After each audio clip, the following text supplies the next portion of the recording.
Shut the lights down in the city, say the system's on the ropes, while the same hands that broke it hold your paycheck and your hopes.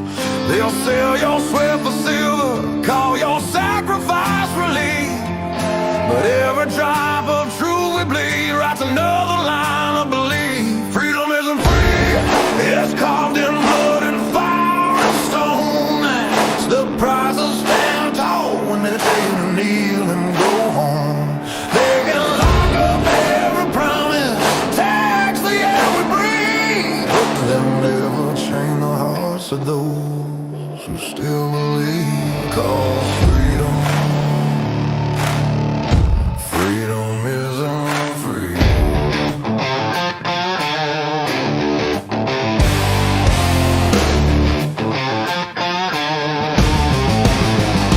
They preach peace from marble towers while they fence off your front yard. They wave a flag made out of rules and call obedience smart. They'll brand your voice as danger, they'll mock your faith as greed, but freedom don't need permission, it just needs men who'll bleed. Freedom isn't free, it's carved in blood and fire and stone. It's the price of standing tall when they tell you kneel and go home. They can lock up every promise, tax the air we breathe, but they'll never change the hearts of those who still believe. 'Cause freedom isn't free. Freedom isn't free, it's written in red on history's page, a warning to the tyrants and the cowards of the age. They can bury us in silence, but the truth still screams. Freedom isn't free.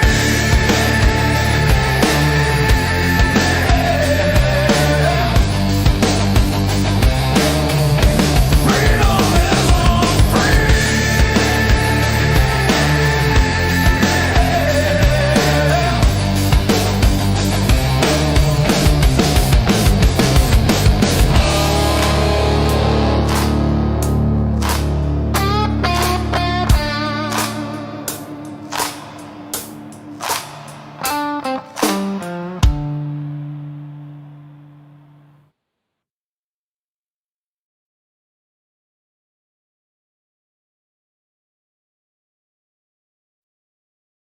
Hello, friends. Do you have a moment so that we may discuss our Lord and Savior Minarchy? No, seriously, I'm just kidding. Hi, my name's Rick Robinson. I am the general manager of KLRNradio.com. We are probably the largest independent podcast network that you've never heard of. We have a little bit of everything, and by that, what I mean to tell you is we have news, pop culture, special events, conspiratainment, true crime, mental health shows, drama productions, and pretty much everything in between. So if you're looking for a new podcast home to grab a little bit of everything that you love all in one place, come check us out. You can find us on X under @KLRNradio. You can find us on our Rumble and our YouTube channels under the same names. You can also find us at KLRNradio.com and pretty much every podcast catcher known to man. So again, feel free to come check us out anytime you like at KLRNradio. Come gather round the footlights, lads, and hear the old boards groan. A tale of ink and iron will, of voices overblown. From mics and scripts to painted sails, we've traded shore for sea. The players will man the rigging soon. Aye, your hands, follow me. From Long John shadowed silver grin to Jim with compass true. We speak the words, we wear the scars, we make the old world new. No gold without the work behind, no legend without sweat. A stage, a ship, a single breath. The course is not set yet.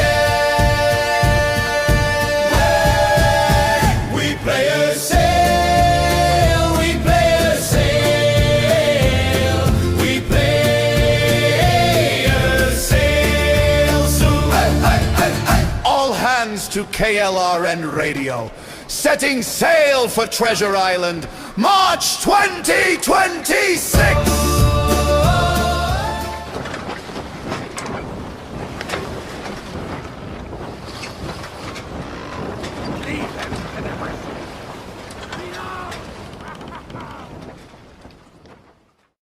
But can you say for sure you got the best monthly payment possible on your auto loan? Could it be that you might have gotten a better deal by shopping the loan at a few places and have a lower car payment? Next time, before you go car shopping, visit Communication Federal Credit Union first. Our auto loan experts will find you a perfect loan and get you the lowest monthly payment we can. Communication Federal, your auto loan experts. Restrictions apply. Federally insured by NCUA. Hi, everyone. This is JJ, the co-founder of Good Pods. If you haven't heard of it yet, Good Pods is like Goodreads or Instagram, but for podcasts. It's new, it's social, it's different, and it's growing really fast. There are more than 2 million podcasts, and we know that it is impossible to figure out what to listen to. On Good Pods, you follow your friends and podcasters to see what they like. That is the #1 way to discover new shows and episodes. You can find Good Pods on the web or download the app. Happy listening. KLRN Radio has advertising rates available. We have rates to fit almost any budget. Contact us at advertising@klrnradio.com.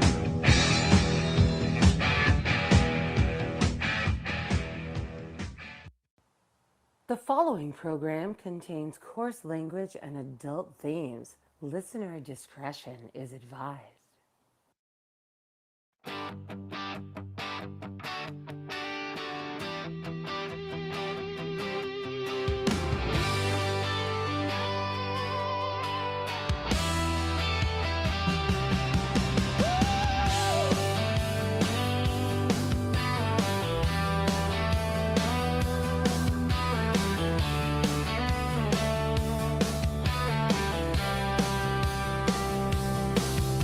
From red dirt roads to the Capitol steps, Rick's calling truth, no time for regrets. Fire in his voice, facts in his hand, talking sense to the heart of this land. It's the Rick Robinson Show, where the truth rides high. No spin, no script, just an eagle in the sky. From DC to Tulsa, he's calling it out. Mic in his hand, yeah, he's got the clout. And it's Monday, ladies and gentlemen. Let's get through it together. Welcome to what I'm going to probably start doing as an annual thing. My annual Stick It to the Man, my show started late because time change sucks episode. Let's go. He's breaking down the noise, cutting through the lies, shining light where the shadow hides. With guests in the mix and callers on cue, he's a voice for the many, not the few. We'll grab your All right. In my own defense, one of my dogs woke me up at like 2:30 in the morning, and then I couldn't get back to sleep until like 5 something. And then I slept till like 10 o'clock, and I was like, you know what? I could try to get up and throw a show together real quick, or I could just blame time change, which I'm okay with. We were told this stuff was stopping. Anybody remember that? I've now heard from 2 different President Trump administrations that time change was the devil and he was going to make it go away. And yet, here we are. That is probably one of the only broken promises I think I can hang around his neck. So far, everything else is coming up pretty well. Which is how and why this show is going to start the way that it is today, because I know a lot of globalists and elite leftists are really pissed right now. And I have to say, that is music to my ears, and it should be music to yours too, because these people are retarded. And what is driving me absolutely crazy, and I've talked about this for the last few shows, is having one Baghdad bomb was bad enough. Now we literally have thousands of Tehran Timmies that are just out there telling you everything that could possibly go wrong, giving you AI images of what they wish was happening, and all of it involves me and you dying in a fire. And some of these accounts are actually here. That should terrify a lot of you. And the weirdest thing is, it's like here, we're tired of freedom, right? That's all I keep saying is, your government has the money for millions and millions and millions of dollars of bombs, and yet you're starving.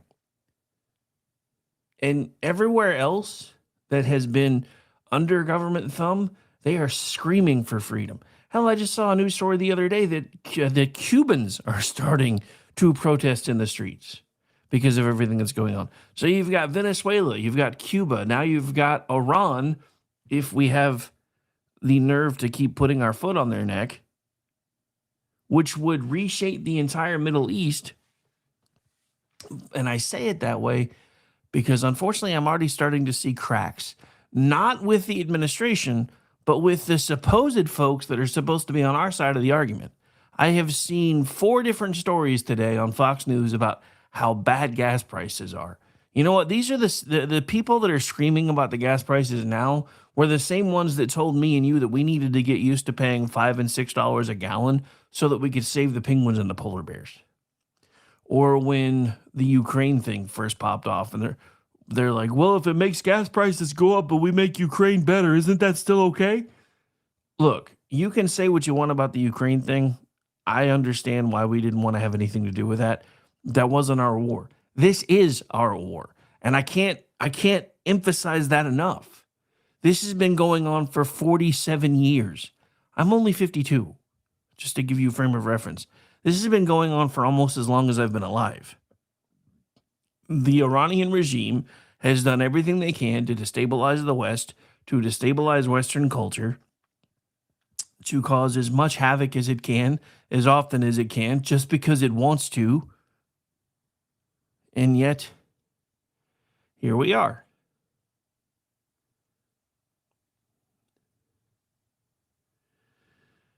Oh no, you're exactly right. Gas prices are in fact stupidly transitory. They'll move on. It's all about undermining OMB, otherwise known as Orange Man Bad. That's BZ in the chat, by the way, who does an awesome show that we carry here every Tuesday and Thursday night. So make sure you come back for that tomorrow night. Because for some reason today I woke up for about a half a second thinking it was Tuesday too, and I was like, oh crap, it's Monday, and I'm supposed to do a show in like an hour. We're gonna blame time change. But it also took me some time to go through a few more of my notes and get some things figured out that I definitely wanted to talk about.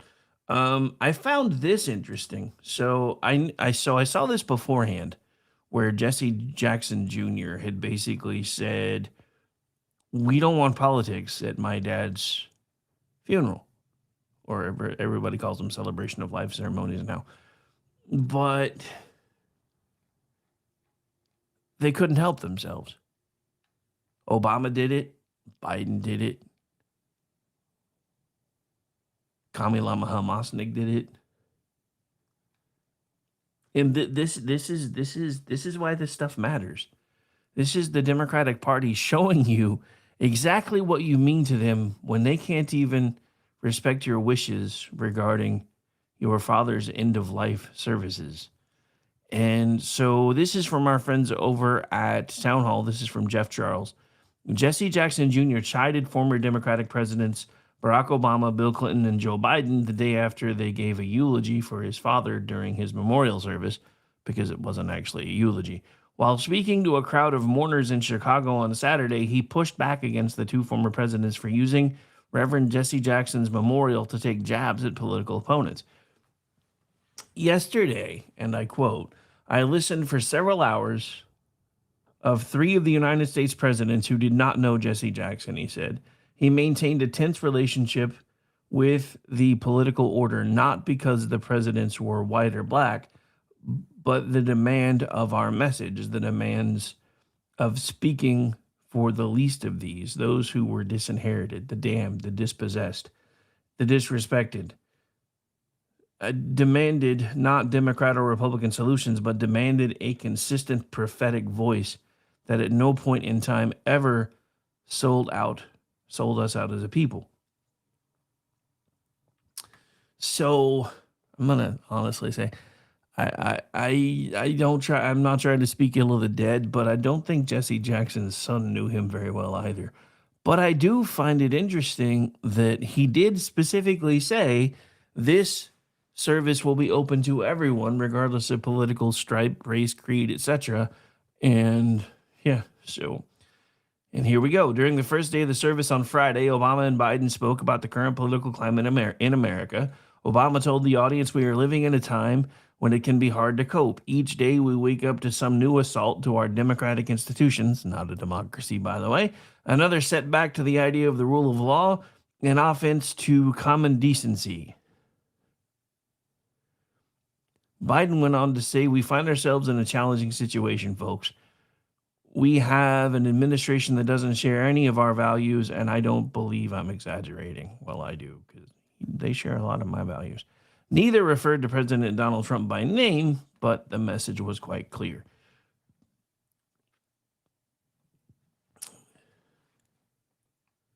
So yeah, they couldn't even put politics aside for one day to celebrate one of their supposed heroes.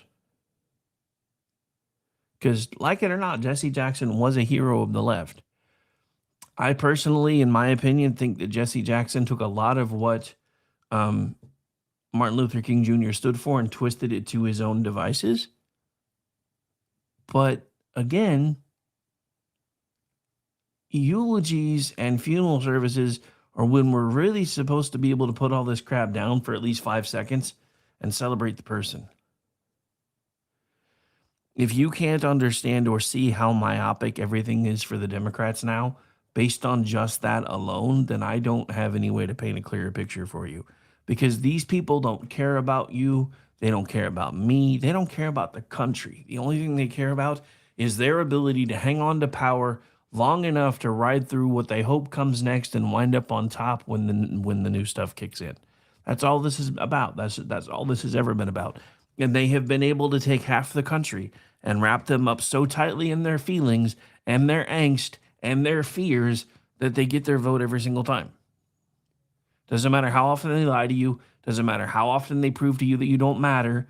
They just want your vote, and they're willing to do whatever they can to get it.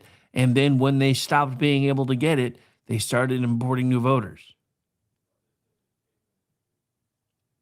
What I really don't understand is there was a light bulb moment in 2023, 2024, when people that were dealing with all the illegal immigration stuff that were in places like Chicago and New York City were mad as hell, and they weren't going to take it anymore. And they were going to their city halls and they were going to their council meetings and they were saying, why are these people getting all of this stuff when I'm struggling? What is going on with that? What is this? And it seems like either that has stopped or it's not serving anybody's purposes anymore, so they're not talking about it. I don't know which one it is, but I do know that I find it really, really weird that while we seem to be sliding more and more into socialism, please see New York City, please see Seattle, the rest of the world is starting to cry for freedom. Actual freedom. I find it also very offensive that we seem to be sliding that way during our 250th anniversary of becoming a nation and fighting for our own freedoms and winning them. I also find it rather offensive that every other day I still see people of color screaming about reparations.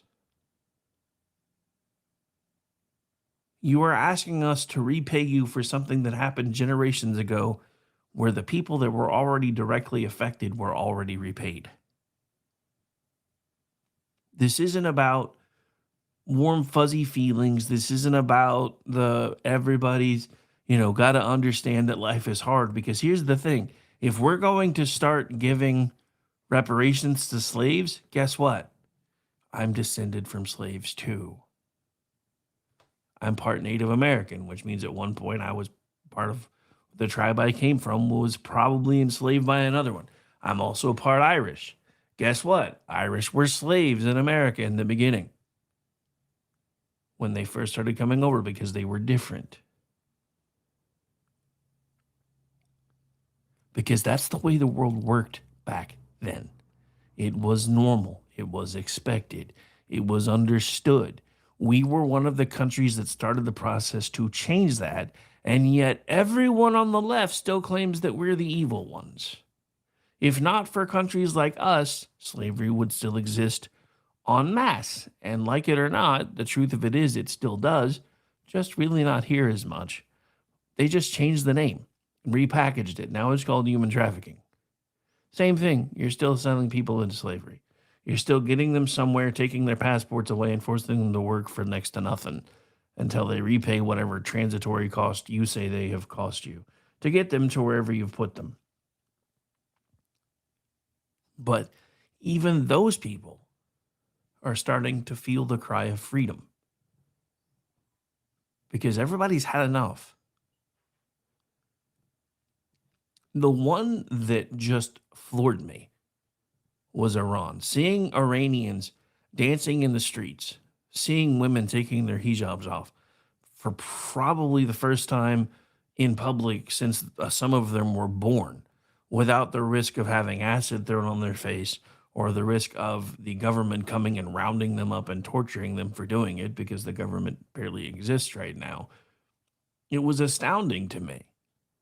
I've talked about this before.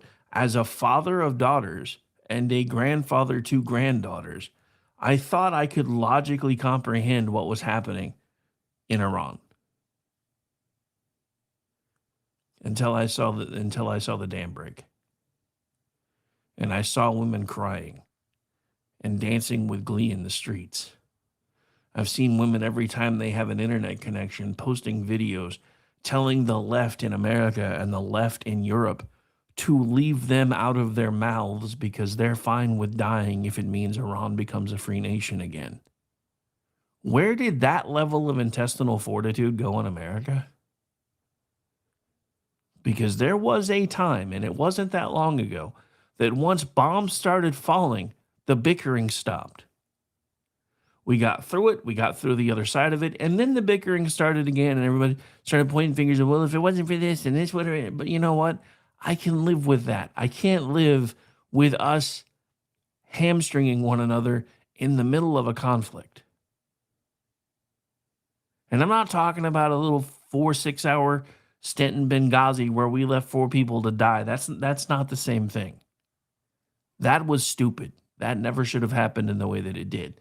And I'm going to say this again. It's been a while since I've said it. The fact that one of those people was able to paint targets turns everything the Obama administration said about whether assets were available on its head, because they're not college laser pointers. Those things don't engage and don't work unless there's something there to receive the signal. Now, you could scream and yell that maybe it wasn't armed, maybe it wasn't this, maybe it wasn't that, but those people for about 10 seconds had false hope because they painted a target, it lit up, and they assumed the cavalry was coming, and we left them to die.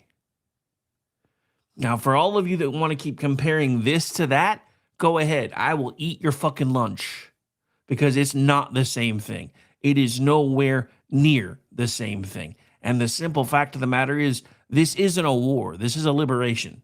The Iranian people have been screaming at us and to us for 47 years to save them from a mess that we helped make. Should have been dealt with in 1980. At the latest, should have been dealt with in 1981. But it wasn't. So here we sit, which is one of these things that kind of makes me feel like God is kind of pushing the buttons on this one. Because stay with me for a second. 47 years later, the 47th president of the United States decides to try to take on Iran toe-to-toe, even though no other president before him has had the balls to do it. And according to some newly uncovered information, Mossad Agent 47 was instrumental in helping. That's a lot of serendipity. That's a lot of serendipity.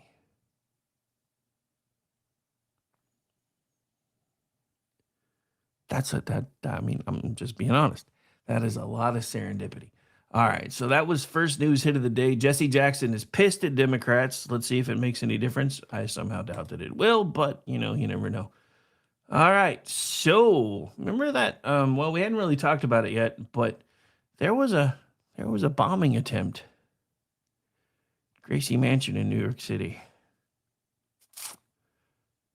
So apparently they're now facing charges. We're kind of going to go through this backwards before we go to the break.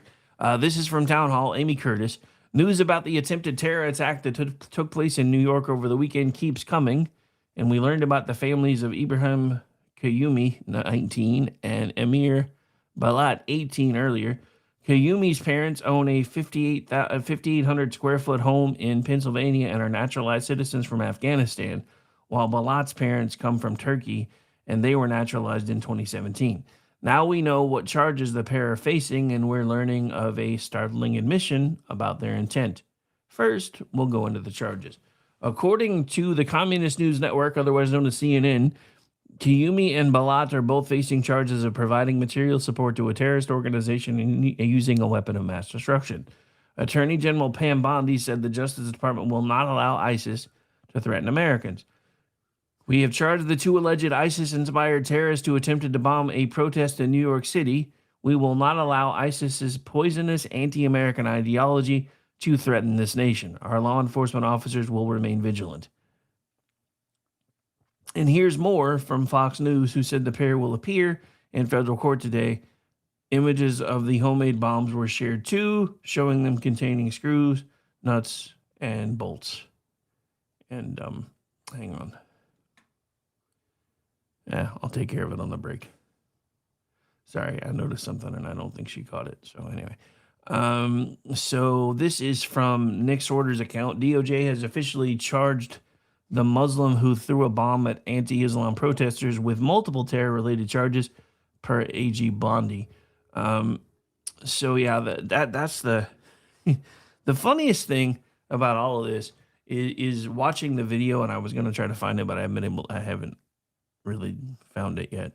But apparently there's a point where there's a protest that is anti-Muslim and a protest that's whatever the offset of that is.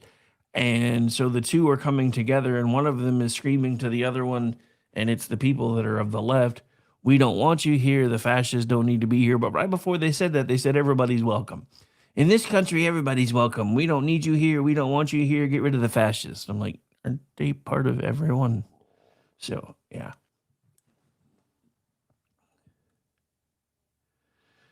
Yeah, so here's one of the most interesting takeaway points in this. During questioning, Balat told cops he wanted Saturday's attack to be more deadly than the Boston Marathon bombing, because there were only 3 deaths in that one, and he wanted there to be a lot more.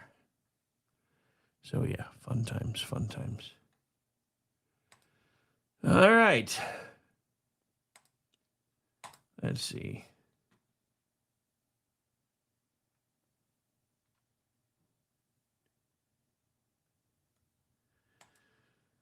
All right, so we got to talk about this before we go to the break. This is from Jeff Charles again, over at Town Hall. So Iran is believed to have sent a message to possible sleeper cells in other countries as the regime faces continued bombardment from the United States and Israel. This development comes amid increasing concerns that the regime might use proxies to carry out retaliatory attacks in the U.S. and other Western nations as the war continues. The U.S. has intercepted encrypted communications believed to have originated in Iran that may serve as an operational trigger for sleeper assets outside of the country. Now, let's keep in mind that thanks to Joe Biden, we have no way of knowing how many sleeper agents we might have in here.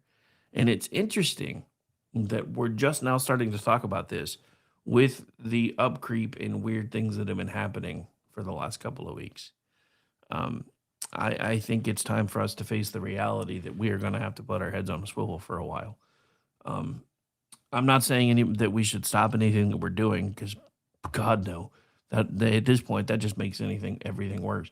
If we don't take out this regime, and okay, so I know I've already cursed once today, and I do play a disclaimer, but earmuffs in 3, 2, 1. If we don't stop Iran's dick into the dirt and turn this country over to its people, then this is never going to end. And that's where we are. All right, so looks like there's a new poll. We'll be talking about that after the break. And no, I don't mean that kind of poll, you pervs.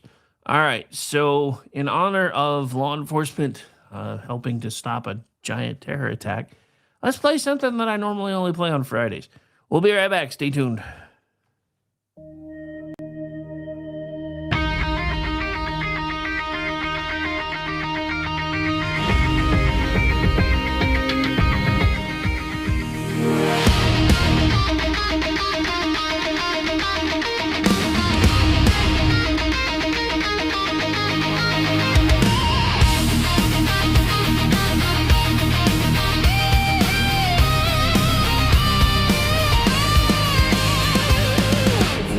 Comes in, somebody answers. Day or night, they're already moving. Calm voices, fast hands, doing the work while the rest of the world freezes. From a headset to a truck, from a badge to a door, they don't stop to count the cost. They step in when it matters. It's not about being seen, it's about being there.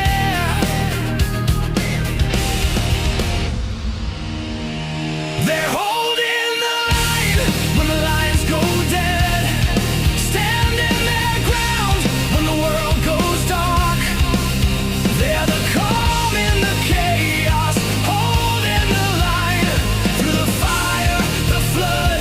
When everything falls, they don't ask why, they just answer the call. Always standing in the gap for us all.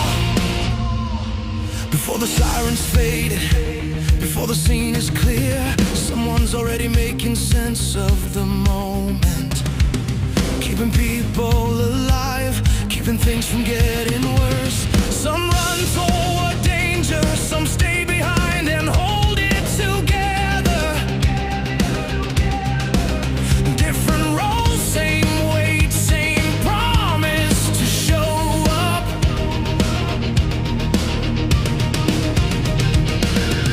When everything's on the line, they're already there. They're holding the line when the lines go dead, standing their ground when the world goes dark. They're the calm in the chaos, holding the line through the fire, the flood. When everything falls, they don't ask why, they just answer the call. Always standing in the gap for us all.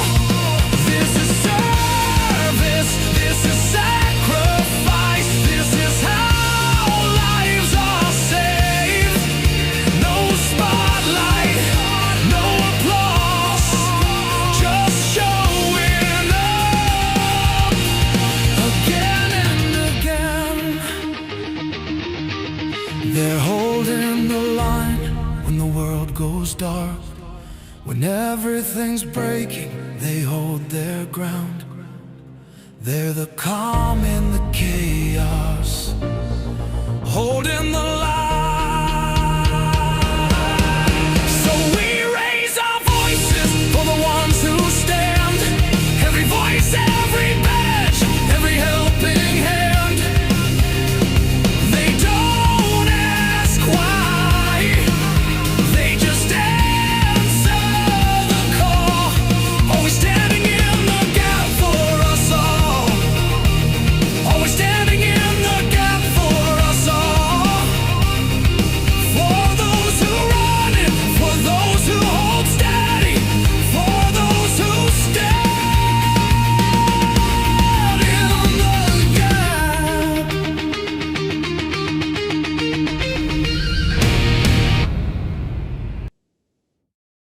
And welcome back into the program, ladies and gentlemen. And of course, the trolls came out hard and heavy right as I went to break. So yeah, all I have to say is the same thing I said in the chat. To whoever the hell looks like Bang T, whatever the hell your name is. First of all, there is no Zionist terrorism. That's the other side. And no, we will not surrender. And we're not disarming the IDF. So I'm going to say out loud the same thing I said to you in the chat. Code humping troll says what? Anyway, so yeah, I'm trying to expand our YouTube numbers. Some days I regret that choice. Not today, because I do enjoy bashing trolls. But yeah, anyway. All right, so we talked about it before the break. Then we're going to get into a weird moment from Mamdani in a second. But here's the thing. And I want you to keep in mind, these numbers are with all of the negative press that Trump gets 24 hours a day, 7 days a week. According to a new NBC News poll, Trump is still, while a polarizing figure, more popular than former Vice President Kamala Harris and California Governor Gavin Newsom, who were both expected to be in the 2028 primary. So President Trump's favorability stood at 41% positive and 53% negative, compared to Harris's 34% positive and 51% negative. Newsom and his hair gel were at 27% positive and 45% negative. So here's another interesting finding. Immigration and Customs Enforcement, despite the controversy it has faced over the past year, also outperformed the Democrat Party at 38% positive and 56% negative. Democrats are at 30% positive and 52% negative. Even with the negative news coverage of ICE, Democrats still remain more unpopular, which is probably why they're trying so hard to keep part of the government shut down.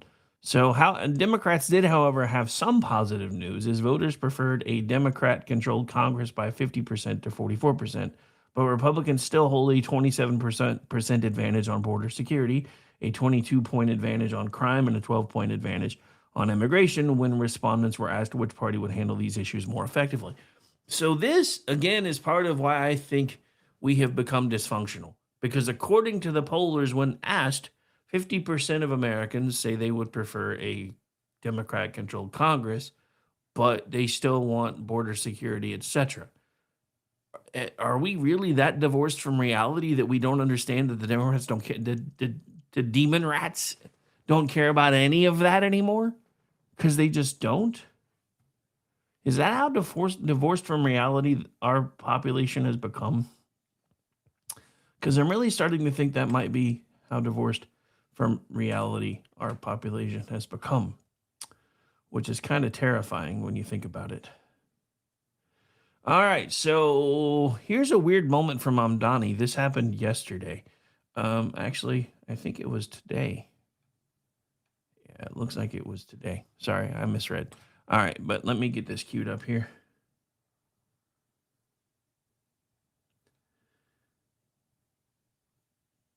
Yeah, see, I was all on board for Vance, but Rubio's been kicking ass lately. So now I'm like, do I want Vance in the top of the ticket and Rubio in the second seat? Because the thing about it is, if we play this right, if we get Vance Rubio, then that means we could have Rubio on somebody else in 8 more years if we play our cards right.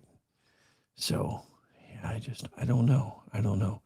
Dude, Rubio is coming to his own. I know this wasn't on my notes, but since somebody brought it up in the chat, I have to talk about this for a moment because nobody has been more pleasantly surprised about Marco Rubio and the job that he's done than me, because he is just, I mean, he's kicking ass and taking names everywhere he goes.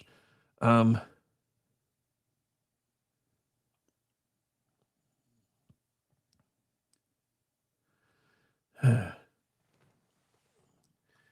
right, so let's see what else we can get into real quick. Oh yeah, sorry, I got distracted by the chat and forgot I was trying to load a clip. It happens though, so hang on. So this, we'll talk about it afterwards.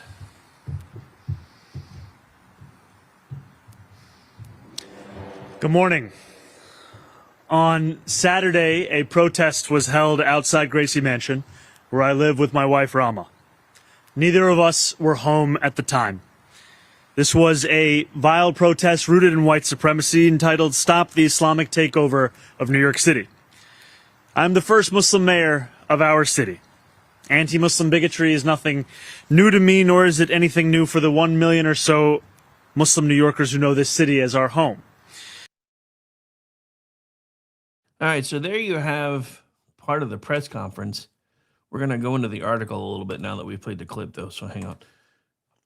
All right, so this is from our friends over at Red State. This is Bonchi. I realize I haven't been putting the articles out on my feed, so I'm going to fix that real quick. Hang on.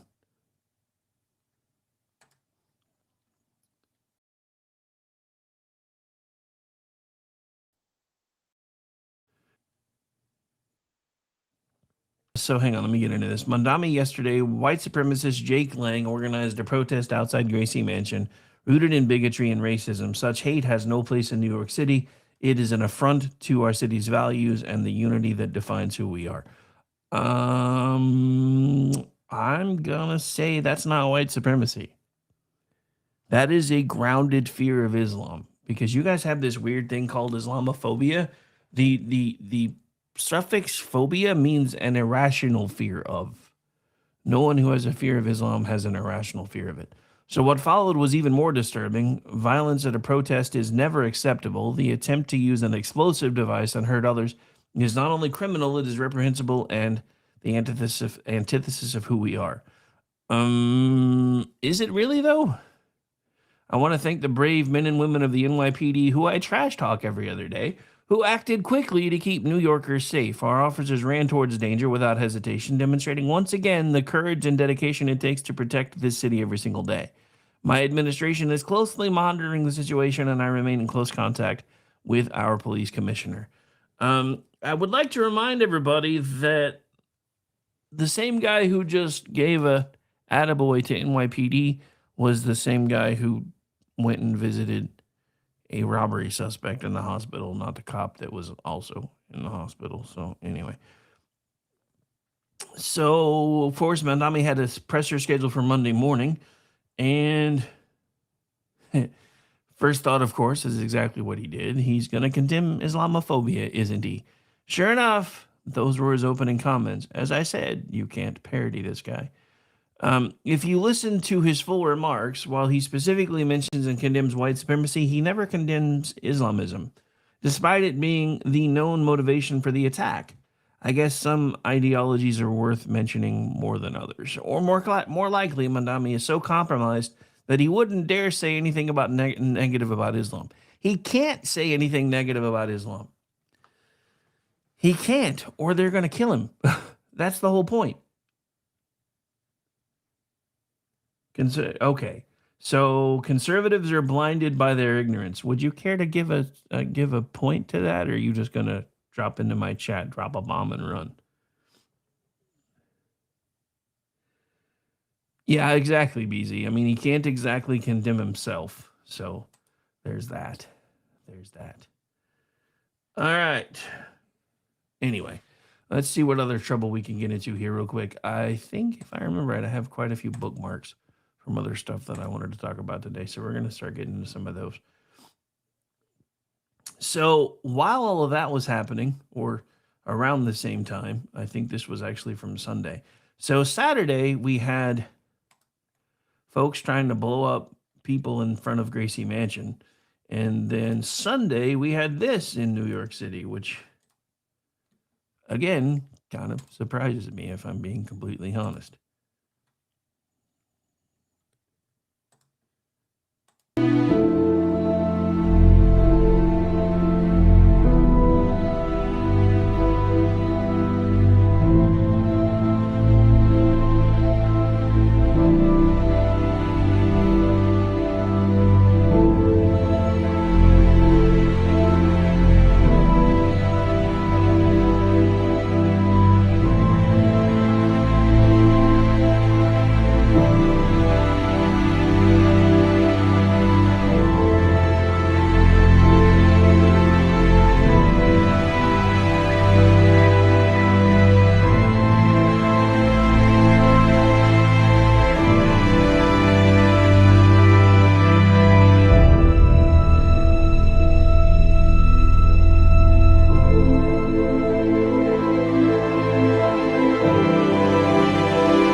right. So, in case you weren't sure what we were watching there, because I know some of you watch on your phones and it gets kind of small, that was actually an Iranian march honoring the fallen soldiers from America for helping to try to liberate them.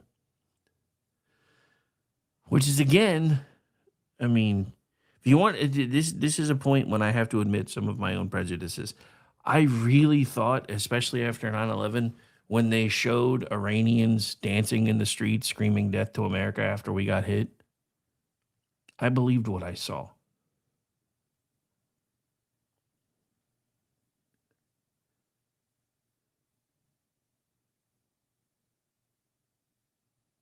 Yeah, that I believed what I saw. And I think you may have misunderstood the point of the clip. These were actually people that are wanting a free Iran who were thanking us for trying to help them, that were marching peaceably in our streets. The other thing that I would like you to notice, there was no violence, there was no screaming, there was no yelling, there was no fighting with the police. They were just quietly marching.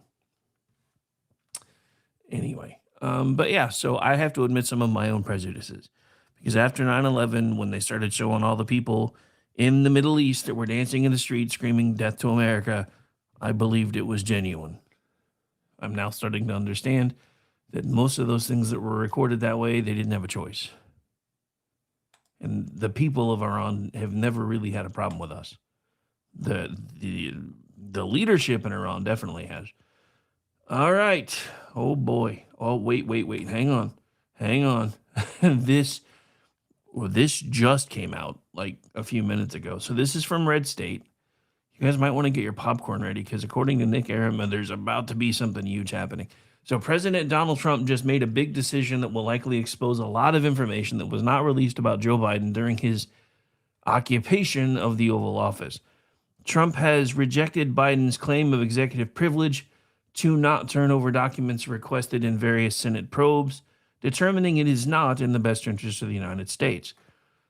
Dun, dun, dun. And I quote, White House counsel David Warrington wrote Monday in a letter addressed to the National Archives and Records Administration and obtained by Fox News Digital that Trump does not uphold the former president's assertion of privilege. Our records sought in 4 congressional probes. The letter directs NARA to provide the materials to Congress. The dispute centers on documents related to investigations into Biden's health, alleged politically motivated probes into Trump and his allies, and the Biden family's financial dealings, with which Republicans argue go to the heart of Congress's constitutional authority to conduct oversight. So let me break this down into English. What this means is the White House is telling the NARA to turn over anything about the cover-up of Biden's health and cognitive decline. Imagine all the potential documents that could involve. We could see all the machinations and who specifically did what regarding any concealing of his cognitive decline.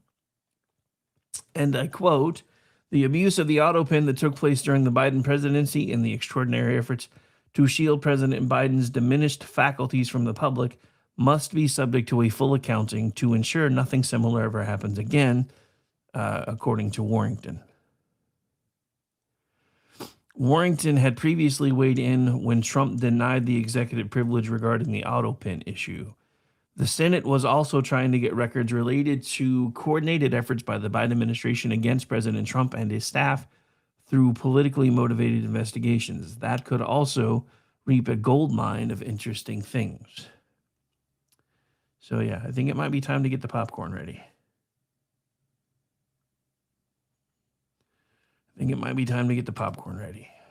Because could be interesting.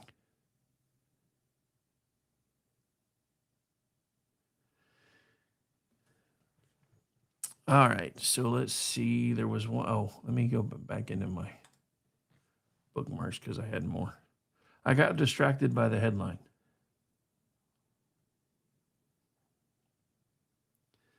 All right, so I have to say, I used to mainly watch The Five because Gutfeld is usually on there, and one of my clients gets to go play on his show all the time, the Gutfeld show.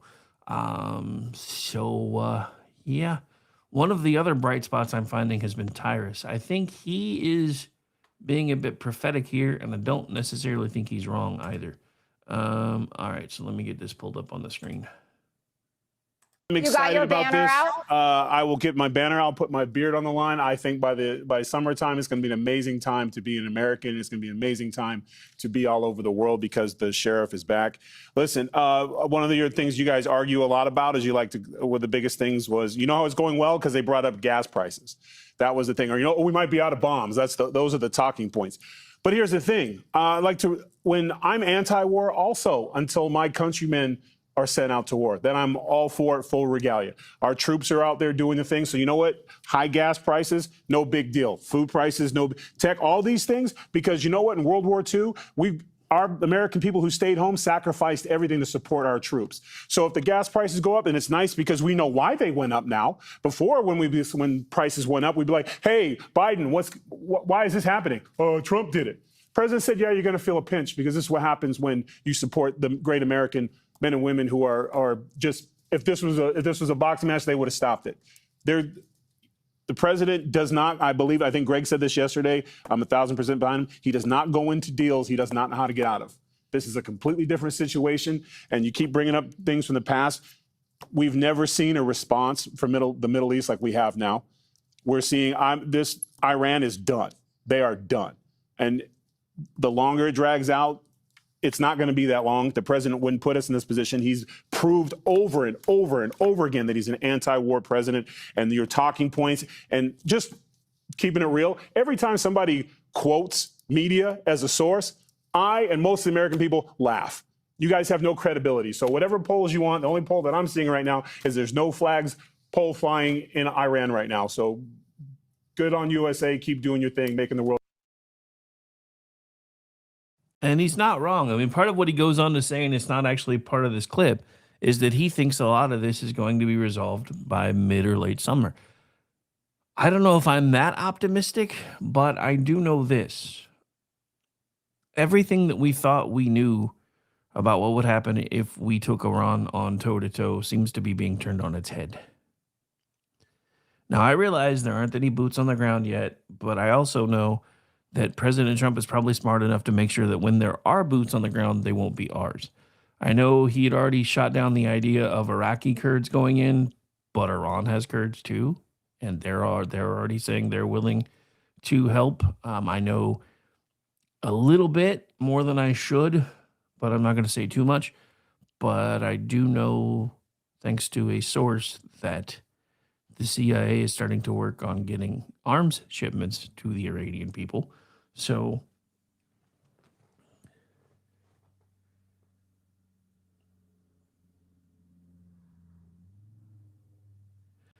yeah, I mean, I don't really want to go into, I wouldn't necessarily go into absolutes either if I didn't already know that there were some skunk works kind of things going on to start arming Iranians that nobody's really talking about yet, that we probably won't find out about for a few more months. And no, I'm sorry. As much as I want to spill the beans, I can't tell you how I know. Anyway, so we'll find out. But again, if not now, when? I mean, like I said, this should have been dealt with at least 45 years ago? At least. But it wasn't. So now we have a president who, like it or not, is playing on a level that a lot of folks have never seen, to the point where he's basically trusting the commanders to go in and get things done. I mean, Jen and I talked about this last week on Jen and Rick. After we went in during 9/11, and even when we went in during first Gulf War, we did all of these things to beat them back, and then the rules of engagement got changed. And then suddenly we weren't fighting to win anymore. We were fighting to a stalemate. Donald Trump doesn't fight to stalemates. If you don't believe me, just go back and look at the footage of him when there were 20 some odd people in the Republican primary, and him just verbally beating the crap out of every single one of them, to the point that was one of the reasons why I didn't like the man, because he was just relentless to the point where he was being a dick.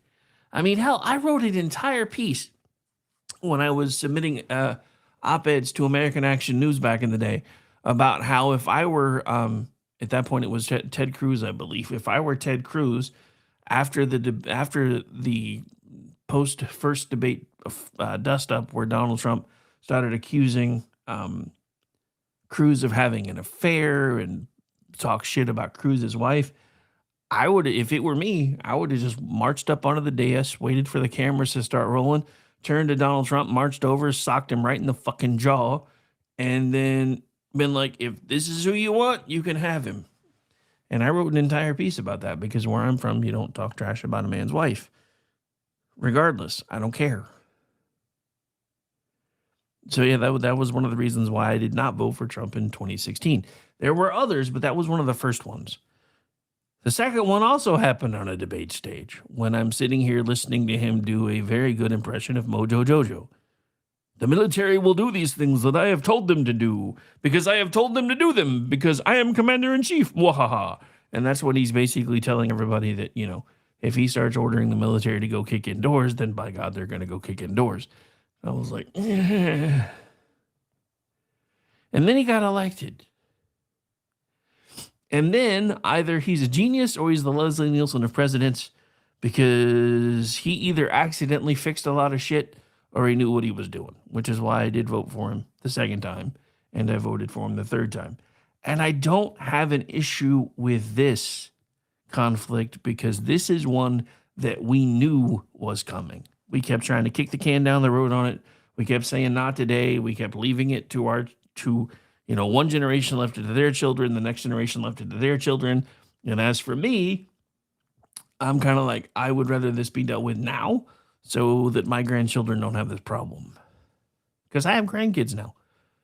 Most of them are young. My oldest is about to graduate 8th grade.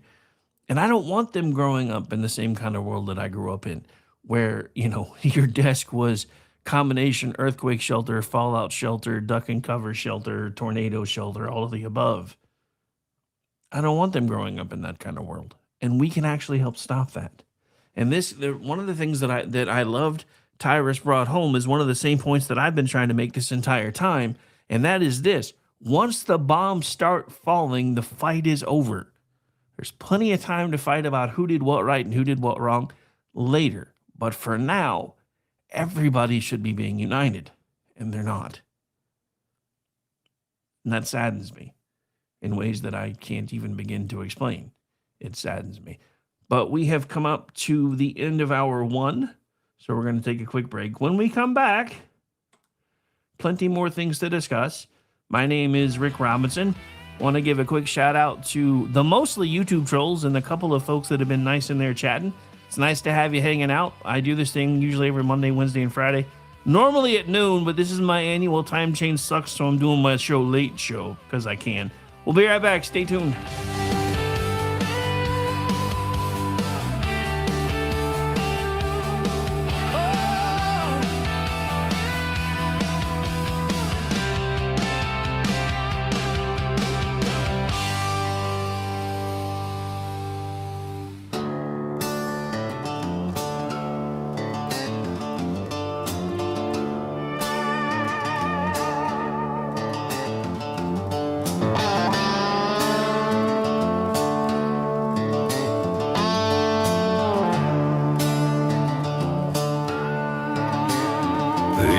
The lights down in the city, say the system's on the ropes, while the same hands that broke it hold your paycheck and your hopes. They'll sell your sweat for silver, call your sacrifice relief, but every drop of truth we bleed writes another line of belief. Freedom isn't free, it's carved in blood and fire and stone. That's the price of stand tall when they tell you to kneel and go home. They can lock up every promise, tax the air we breathe, but they'll never chain the hearts of those who still believe. Cause freedom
wonders of the age.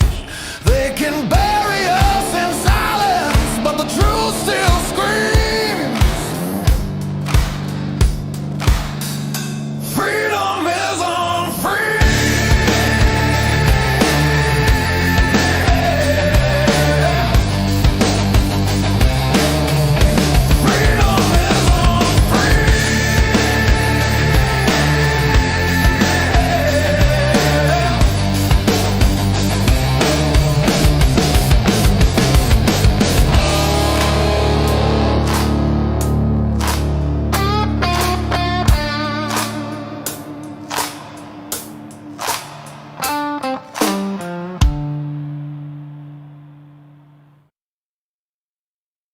Hello, friends. Do you have a moment so that we may discuss our Lord and Savior Minarchy? No, seriously, I'm just kidding. Hi, my name's Rick Robinson. I am the general manager of KLRNradio.com. We are probably the largest independent podcast network that you've never heard of. We have a little bit of everything, and by that, what I mean to tell you is we have news, pop culture, special events, conspiratainment, true crime, mental health shows, drama productions, and pretty much everything in between.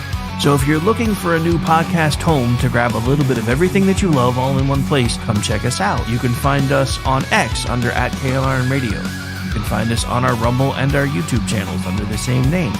You can also find us at KLRNradio.com and pretty much every podcast catcher known to man. So again, feel free to come check us out anytime you like at KLRNradio.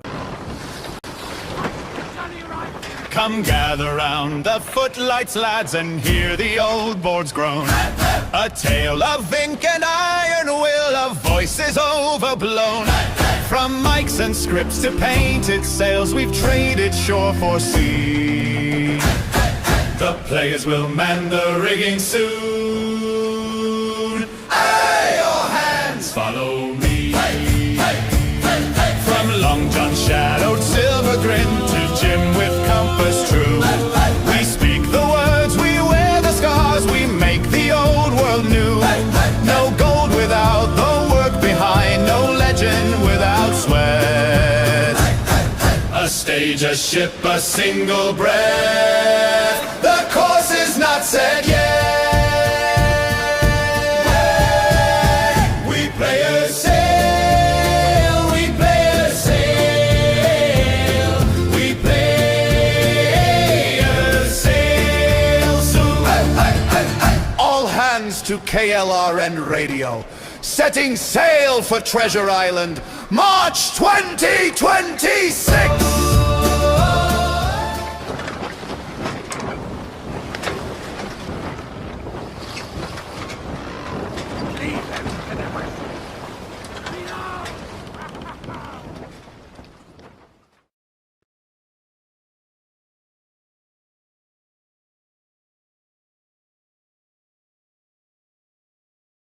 Not to be a backseat driver, but can you say for sure you got the best monthly payment possible on your auto loan?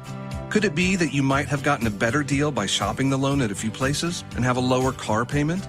Next time, before you go car shopping, visit Communication Federal Credit Union first. Our auto loan experts will find you a perfect loan and get you the lowest monthly payment we can. Communication Federal, your auto loan experts. Restrictions apply. Federally insured by NCUA. Hi, everyone. This is JJ, the co-founder of Good Pods. If you haven't heard of it yet, Good Pods is like Goodreads or Instagram, but for podcasts. It's new, it's social, it's different, and it's growing really fast.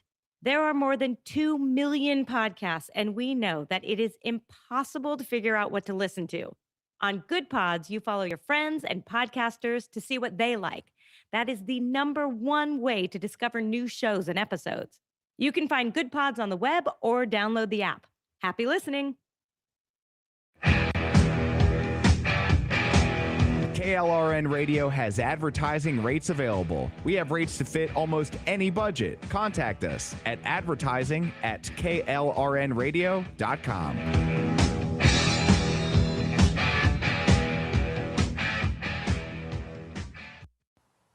The following program contains coarse language and adult themes. Listener discretion is advised. From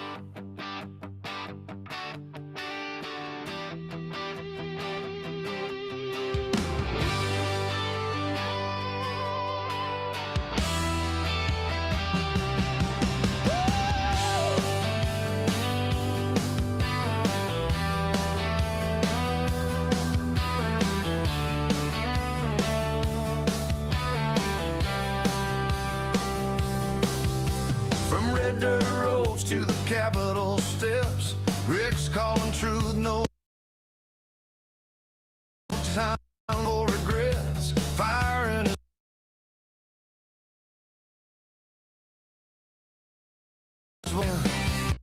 it's the Rick Robinson show where the truth rides high. No spin, no script, just an eagle in the sky. From DC to Tulsa, he's calling it out.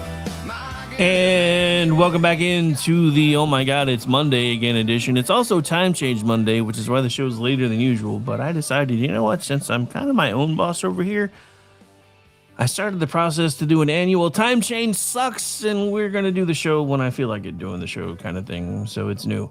Anyway, so interesting thing is I'm getting a lot more trolls since my show's later. Hey, Stan, do you mind if I call you asshat?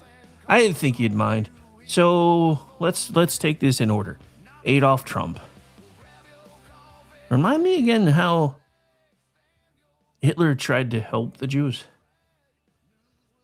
Last I checked, he was busy trying to unalive them, not help them. Let's talk about ICE, immigrations and customs enforcement. What's that first letter for the I? Immigration, last letter, enforcement. Guess what? They're rounding up the people that broke into our country. So I don't want to hear shit from you unless your windows are unlocked, your doors are unlocked, your key is in your car, and you just let people use your car whenever you want. Come in and eat your food, use a shower, sleep on your couch. Because if you aren't doing those things, then you aren't living your life the way you think all of America should be living our lives. And as far as us being Nazis, I got two of those for you, brother. I've been called worse.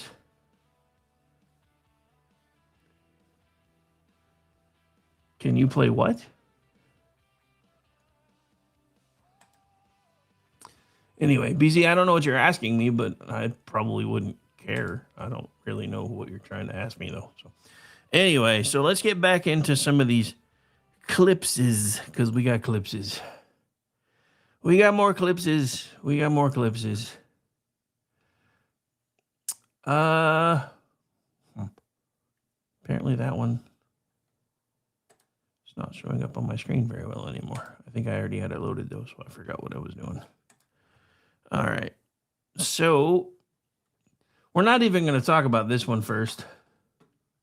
We're just going to play it. Look, you fat fuck Trump, if you listen to this, you listen good, because what I'm getting ready to say is what a lot of people in this country speak for, who I speak for. And I speak for a lot of fucking people. You hear me, you fat asshole? This is what we believe. You're right. I got Trump derangement syndrome. I hate the motherfucker.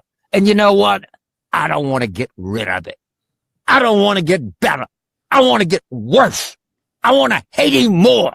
I pray to God in heaven, God reign the righteous reign of Trump derangement syndrome. Pray for me, Lord. I'm your vessel on this earth. Pray for the people that listen to this. We want more. We want to hate the son of a bitch so much that we can't see straight. Look, you fat fuck Trump, if you listen to this. Well, Mr. Carville, I think you're there, my friend. And you might be saying the word God, but whether you realize it or not, that's not who you're praying to, because God is not a God of hate. He's just not. But in case you didn't think that TDS was demonic, let's watch this again. Look, you fat fuck Trump, if you listen to this, you listen good, because what I'm getting ready to say is what a lot of people in this country speak for, who I speak for. And I speak for a lot of fucking people. You hear me, you fat asshole? This is what we believe. You're right. I got Trump derangement syndrome. I hate the motherfucker. And you know what? I don't want to get rid of it. I don't want to get better. I want to get worse. So Look at this face. Look at this face and tell me that Trump derangement syndrome isn't a demonic kind of thing. Because it is. These people are opposed to everything that this country was founded upon. And they have been able to wrap it in the flag for the longest time and try to convince you that they were the ones that actually cared about you. And look, again, I'm not trying to tell you that Republicans give a shit about you either. I will say this. Donald Trump seems to be about the only person that I've seen in my lifetime that actually gives a damn about this country, other than Ronald Reagan and a handful of other folks. And that is why he's doing what he's doing. He is putting together a masterclass on how to bring us back to the forefront again, rather than Obama's lead the world from behind bullshit and Joe Biden's lead what? I'm asleep bullshit. Because that's what he's doing. I mean, I talked about this in the beginning of the program. The people of Cuba are now screaming for freedom in the streets. The people of Iran are now screaming for freedom in the streets. Venezuela is politically realigning with us again, which is hurting China. Russia just lost its biggest drone supplier because they're throwing all of their drones at us and at Israel.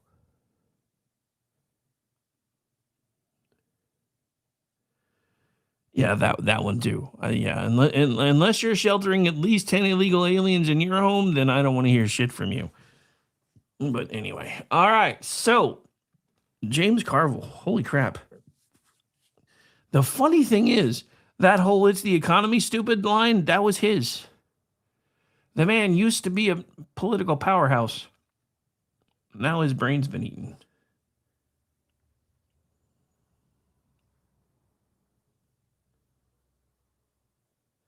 Oh, actually, the play is spring. They said spring, I heard March, and I never went back in to fix it, so it'll be sometime probably in March or April, I would guess. Maybe sometime in May. But as far as casting, you'll need to reach out to either Amish or Jeff, because that's their department. Not to break the fourth wall for a second and talk about other stuff, but dude, this is nuts to me.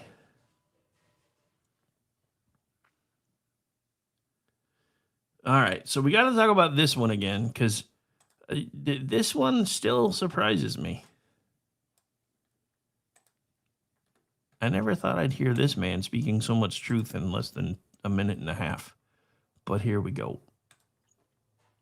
Tell us the damn truth or don't tell us anything at all. This is a war of good versus evil, a regime that funds and arms terrorist proxies across the Middle East. How long has this been going on? Well, Reagan administration, the Bush administration, George H. Bush, Clinton's administrations, George W. Bush, Obama, Trump 1, Biden, Trump 2. That's how long this guy's been doing what he's been doing. A network of more than a dozen militia and proxy groups, Hezbollah, Hamas, Palestinian Islamic Jihad, and militias in Iraq, Syria, and Yemen. Iran's Revolutionary Guard. These are groups they fund, train, and provide weapons to. U.S. officials have long stated that Iran provides financial and military support to Hamas, backing the October 7th attack on Israel, a regime that has imprisoned, tortured, and executed political dissidents.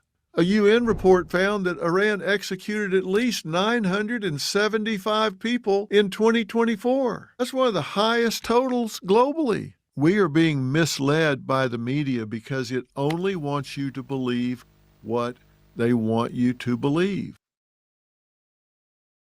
Now, again, that's not something that I ever thought I would hear from none other than Dr. Phil, once known as Oprah's darling, Dr. Phil. But yeah, back to Carville for a second, because I meant to talk about that a second ago. Dude is literally like drooling all over himself, spittle flying everywhere. He honestly looks really deranged. So that was just an interesting kind of contrast for me, because if I would have thought anybody would have been kind of deranged over Trump, I really thought it would have been Dr. Phil. But at some point along the way, he kind of proved me wrong in a lot of different things. Because there have been a few of his clips I've played over the years that I'm like, I didn't see this coming from him. This is another one of those things, and I agree with him completely. Either the media needs to start just telling us the truth or shut the hell up. Because we have enough people trying to spoon feed Iranian propaganda all over social media and Facebook and TikToks and all the different places now. We don't need any help from the lamestream media to do the same things, or as I like to call them, the zombie media, because if they are zombies and if you pay attention to them long enough, you become one too.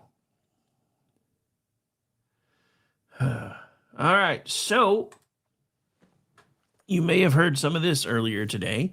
Apparently, the Iranian women's soccer team were being forced to go home to Iran after basically doing something that guaranteed them a death sentence. This is from our friends over at Red State. Terry Christoph gave an update. Apparently, 5 of the Iranian women's soccer team have fled the team hotel and are currently being given asylum in Australia and may eventually wind up coming here. This is from the Rapid Response 47 account. I just spoke to Prime Minister Anthony Albanese of Australia concerning the Iranian national women's soccer team. He's on it. 5 have already been taken care of, and the rest are on their way. Some, however, feel they must go back because they are worried about the safety of their families, including threats to those family members if they don't return. In any event, the Prime Minister is doing a very good job having to do with this rather delicate situation. God bless Australia, President Donald J. Trump. So that was that was one of the responses. This one seems to have come out earlier. So this last one, I was looking for the timestamp, but it's not there because of the way they put them together. So this one was at 10:57 today. Australia is making a terrible humanitarian mistake by allowing the Iran national women's soccer team to be forced back to Iran, where they will most likely be killed. Don't do it. Mr. Prime Minister, give asylum. The U.S. will take them if you won't. Thank you for your attention to this matter. So that was the first post. Then you saw the second one. So it was just last week that we reported on the brave, and we talked about it here on this show too, on the brave women soccer players from the Iranian squad who refused to sing the anthem of the Islamic Republic. For those of you who don't know why this is such a big deal, they are legally and for the sake of their lives, obligated to not only stand, but to sing their country's national anthem. Now it's being reported, of course, that 5 members of the squad have fled their hotel in fear and are now in the custody of Australian law enforcement as they seek asylum. An X account associated with Reza Pahlavi, an exiled Iranian dissident whose late father was the last Shah of Iran, revealed Monday morning that the 5 women identified as Fatima, and I'm not going to keep trying to read their names, Fatima, Zara, and another Zara, and Atefe, as well as Mona, because I'm not trying to pronounce her last name, successfully separated from the team training camp and have now joined the National Revolution of Iran's Lion and Sun. And I quote from the translation, "We inform our compatriots and the media that 5 players from Iran's women's national football team," and went over the names earlier, so I'm not going to try to say them again, have successfully sought refuge in Australia by leaving the team's training camp. These 5 athletes, who are currently in a safe location, have announced their joining of the National Revolution of Iran's Lion and Sun. So, and again, I would just like to point out, these people are telling us in their own words, anytime they have an internet connection, that they are willing to die for freedom. That freedom means enough to them, for not only for their people, but for their country, that if they have to sacrifice themselves, they're willing to do it. This sounds so much like what our founding fathers said. And I'm trying to figure out where we lost that step or dozen steps between them and where we are now. Because it doesn't make any sense to me. Because again, there used to be a time where once the bombs started falling, the bickering stopped. Long enough to get us through the other side, shake it all loose, and then the bickering started again, and then there were after-action reports and investigations and all the above. But this happening in real time where you still have half of the government refusing to fund the part of the government that we absolutely definitely need right now, especially if there have been carousel orders given, and it would appear that there have been. I'm just saying. There's plenty of time to be right or wrong later. You don't have these fights during the fight. You just don't.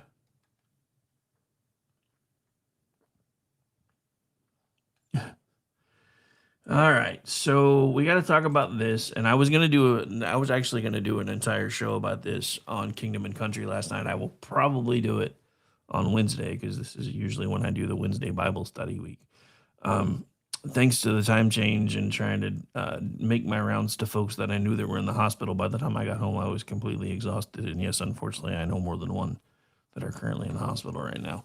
But this is from Texas. James Tallarico claims to love trans children, but does he? Does he really, though? This is from Jeff Charles. Texas Democratic State Rep James Tallarico, who is running for Senate, is under new scrutiny after old video clips emerged in which he virtue signaled about how much he loves trans-identified children. Why does that sound creepy, though? During an August 2023 interview on the A Super Boom podcast, the host asked Tallarico to name something he loves that's not family or friends. I love, and just say this because it's on my mind, the trans children who showed up yesterday at the state capitol to advocate for their humanity, the candidate said. They shouldn't have had to, but it was an inspiration to watch. And just for fun, and just because I'm going to make you guys watch the clip, because reasons. All right, so here we go. Something that you love that's not family or friends. I love, I'm just saying this because it's on my mind, the trans children who showed up yesterday at the state capitol to advocate for their humanity. They shouldn't have to, but it was an inspiration to watch. All right, so just so you know, when the Bible talks about wolves in sheep's clothing, this guy, yeah, that's who the Bible means. First of all, I am kind of sad he hasn't been struck by lightning for saying God is non-binary, because that's some crap, for one. For two, the whole, the Bible doesn't say anything about abortion. Well, it doesn't say anything about it per se, but it does point out that God has known everything about you from the moment he helped knit you together in your mother's womb. So I'm pretty sure he doesn't want you murdered. I mean, that might be a bit of a stretch, but I'm pretty sure that means he doesn't want you murdered, because if you are being brought into this world, there is a reason you are supposed to be here. And I have said this before, one of the reasons why I have always been diametrically opposed to abortion is this. How many people that were destined to cure cancer, how many people that were destined to do amazing things were aborted? And you know the scariest thing, and I believe this to be 1,000% true, all of these aborted babies that were sent back up to heaven, their parents are going to see them someday. And I hope they're ready for that. Now, I have been married twice. I was engaged 3 times. Found out years after the fact that my first fiance was pregnant and left the state, didn't tell me. So I have an older son that I tried to connect with later in life. Didn't really work out very well. We don't really talk. I've tried, but he didn't really want to have anything to do with me. I do have other biological and blended family children. And each time we found out we were having kids, we always had the same conversation, at least the first time. And it was this, I don't believe in abortion, so we need to talk about this. So each time I sat down with the partner, which wives, and we discussed it. Because I firmly believe if you're on this planet, you're on it for a reason. Sometimes people don't figure out what it is until later in life. But everybody has a reason for being here. But for this man to scream and yell that God is non-binary, that the Bible doesn't care about abortion, that trans kids are amazing. Look, and I'm not trying to say trans kids aren't amazing, but they have an obvious mental health issue that we are not addressing. And that's just the truth of it. Because the same people that keep saying, well, God doesn't make mistakes and these people are born gay. Yeah, but you just said God put somebody in the wrong body. So which one is it? Which one is it? Oh, and let's not forget that he says there are 6 genders. There are not 6 genders. There are not 6 genders.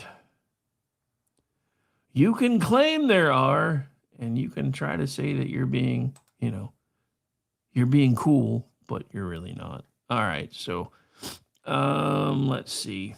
Time to take a break. So let me see what we're going to play for break this time.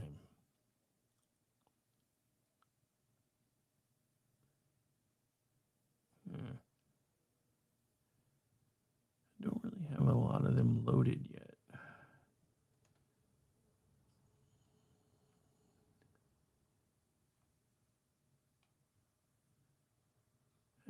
Hang on.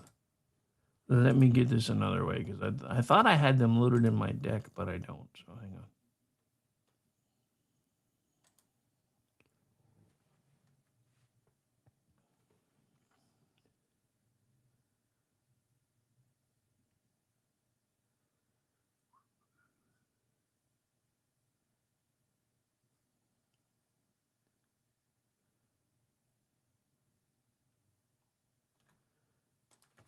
Why is that one not coming up? Sorry for the dead air. Give me just a second. All right, I think I made it work now.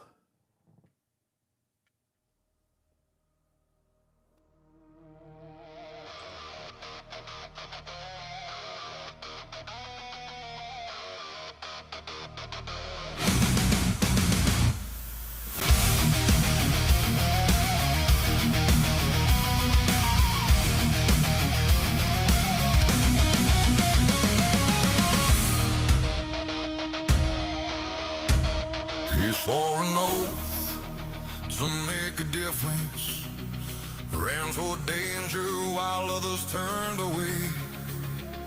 Now it seems the world's against him, and no one knows quite what to say.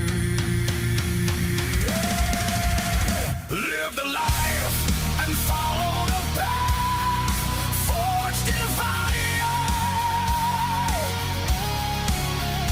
Burning bright through the darkest night. Though the world may turn its back on him, he still stands. Won't lose the fight. He walked through fire with no applause, carried burdens that nobody saw, judgmental words and glares that wound. A price has been paid that few can understand.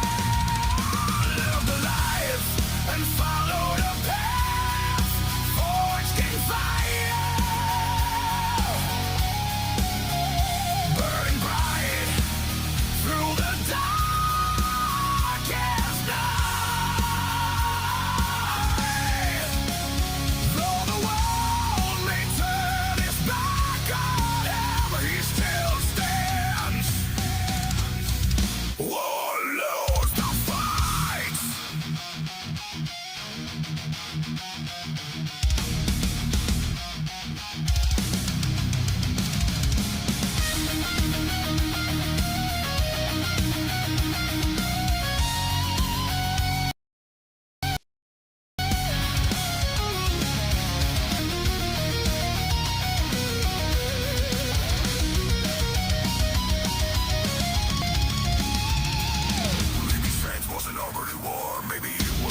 They chose to endure when the world turned cold and he felt some more. He still rose to carry on. Live the life and follow the path forged inside us. Burning bright through the darkest night. Though the world may turn its back on him, he still stands. Won't lose the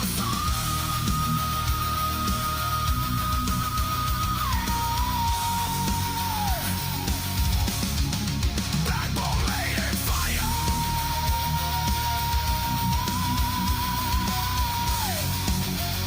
Still alive.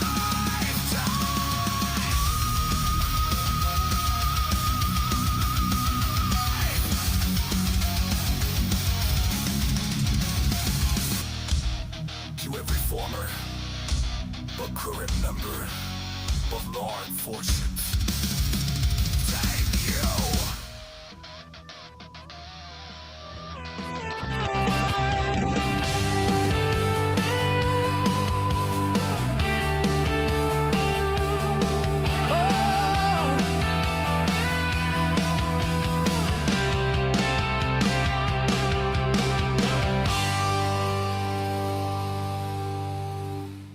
And welcome back in for the final segment of the Monday edition of the Rick Robinson Show. We are live, and I already said this in the chat, but I'm going to say it here too. Looks like T_Cruz, who is probably not the actual Ted Cruz, at least I would hope not.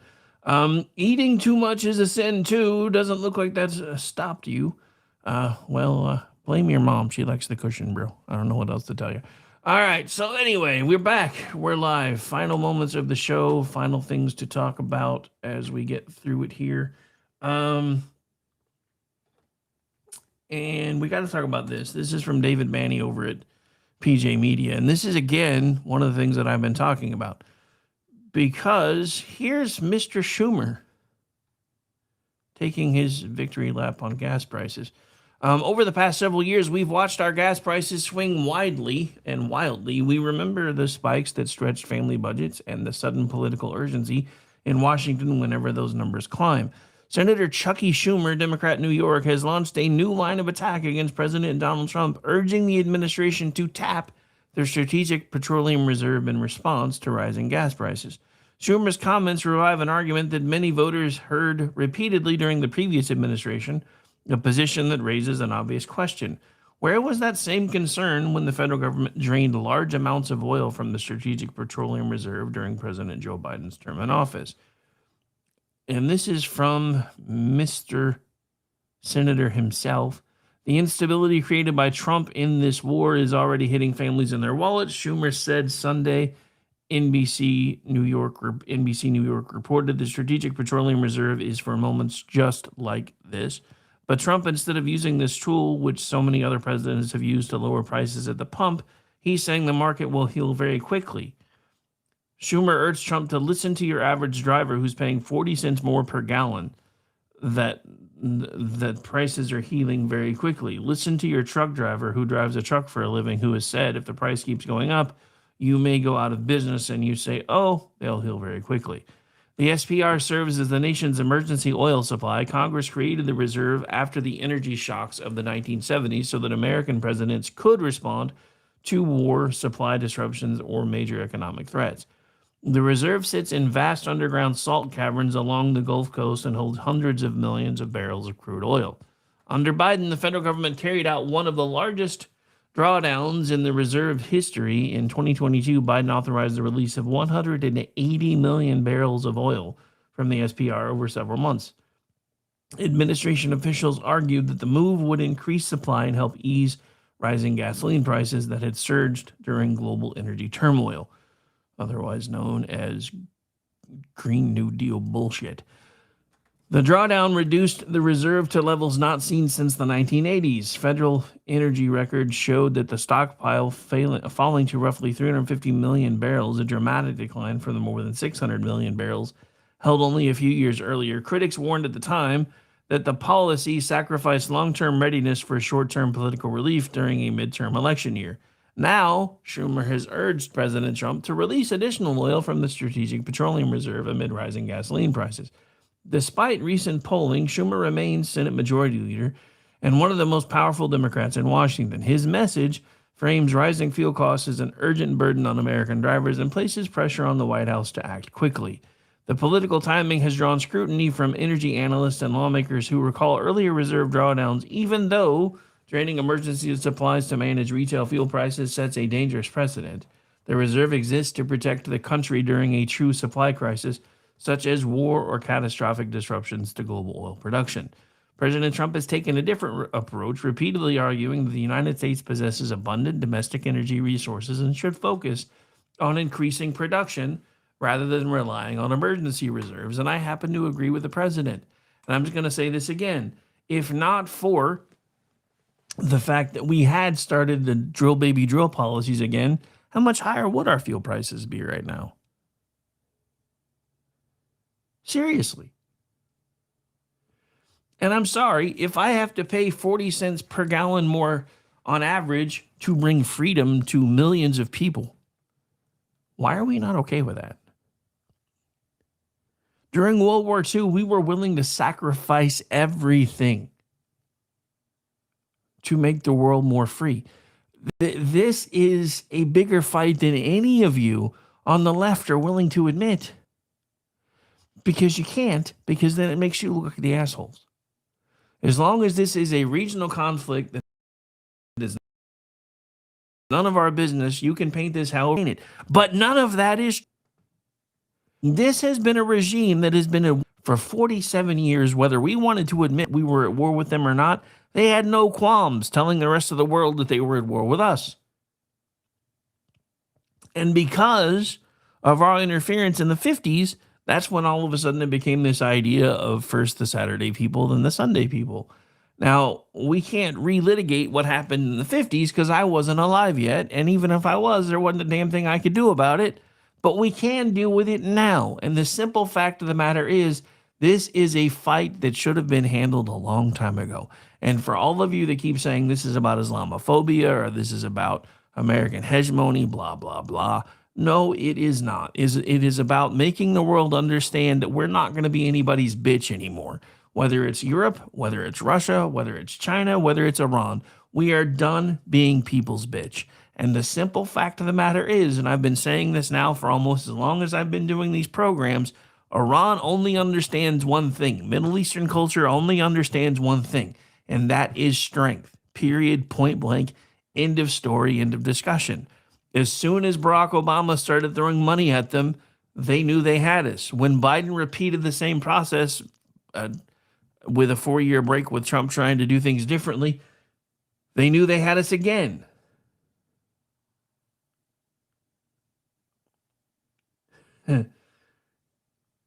I mean, they're literally a death cult.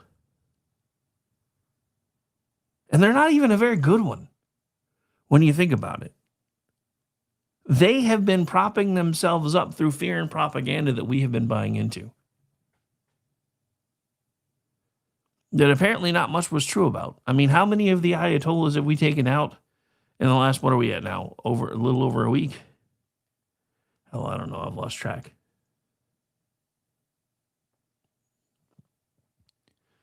And how many of them have we taken out? And now they waited. So they announced the son was going to get the gig. But then they pulled it back because there's been some sort of a rumor that he might have actually been injured in an attack and they weren't sure he was going to survive. Now they're pretty sure he's going to survive. So now they're saying the son is the new Ayatollah again. And of course, all the leftists and all the Europeans, you don't understand what you've done. He's so much worse than dad. And he's probably not long for this world either, because we are not fighting the wars the same way you guys used to fight wars. To the point where we kick them around a little bit and then we back off and say, now can we be friends? No, this regime has proven to us over and over again that they cannot be friends. And for once, we have a commander-in-chief who understands the main job of the military is to kill people and to break things, not to be a police force. So that's what he's using them for, to kill people and to break things, which is good.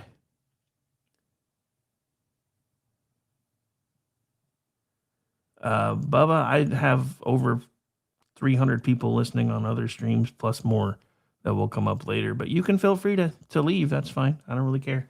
If you think my points are idiotic, you probably shouldn't be here anyway. But that's a story for another day. I love trolls. You know what? Let me make it easy for you since you said you were leaving anyway.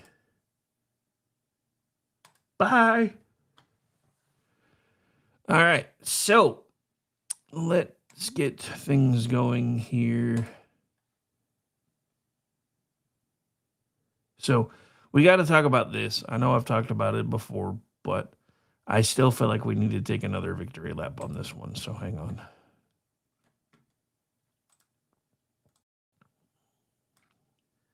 Everybody remember how much the left made fun of the idea of Space Force? Let's hang on. That's not what I'm looking for. Where did it go? Is it in here? Oh, hang on. I think I got rid of my...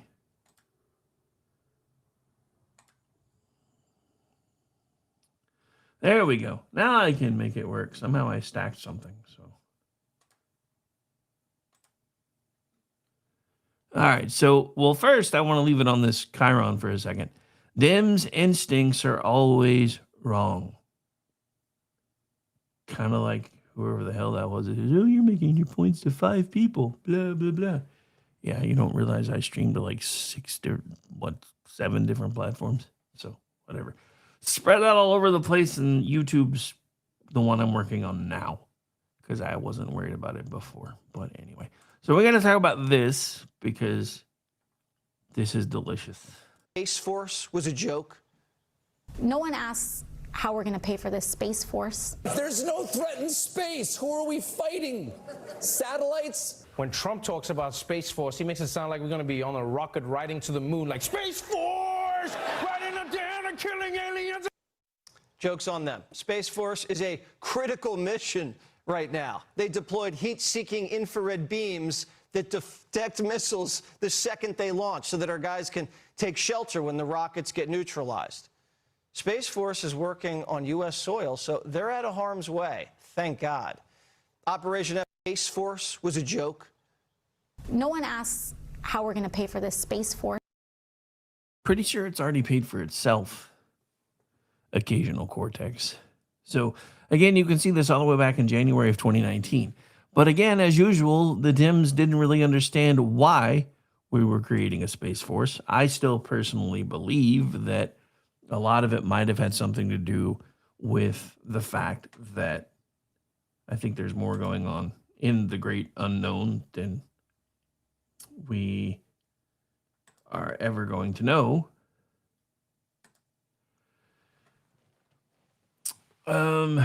Anyway, think SG-1 with their spaceships. I honestly probably think there's more going on than we're ever going to know. But that's more for my conspiratainment show that we do every 2 weeks. Speaking of which, make sure you join us, not this coming Saturday, but the following Saturday for our annual foray into everything you ever wanted to know about the Mandela effect, including some new scary things that have come out about it. So yeah, make sure you join us for that. But with all of this, with the Space Force, again, this is just the left not having any type of foresight and not believing that there are things that needed to change with our country and how we do things. Space Force has done amazing work during this campaign, using satellites and other technologies available. And then, of course, we start finding out that they have lasers they can use to track heat signatures that let people know exactly where they are. Then apparently there are now actual ships with mounted lasers of some kind. I still haven't been able to determine exactly what those do, but we're definitely starting to live in the official 21st century at this point. We have artificial intelligence changing things on the daily for us. We've got space lasers that aren't just Amish. That's right. Don't listen to the propaganda. It's not the Jews with the space lasers. It's actually the Amish. Don't ask me how I know, because I can't tell you. Okay, I'll tell you. There's an Amish attorney I work with who claims that they're the ones with all those things. Okay, so we got to look at this. This is from Matt Vespa. I don't exactly know where he's going with it, but apparently there's some sort of insurgency starting to brew in red states, and it actually could change a lot of things for the Democrats, not in a good way. So let's take a look, and I'm going to read from the article for a moment, which is why I gave him credit.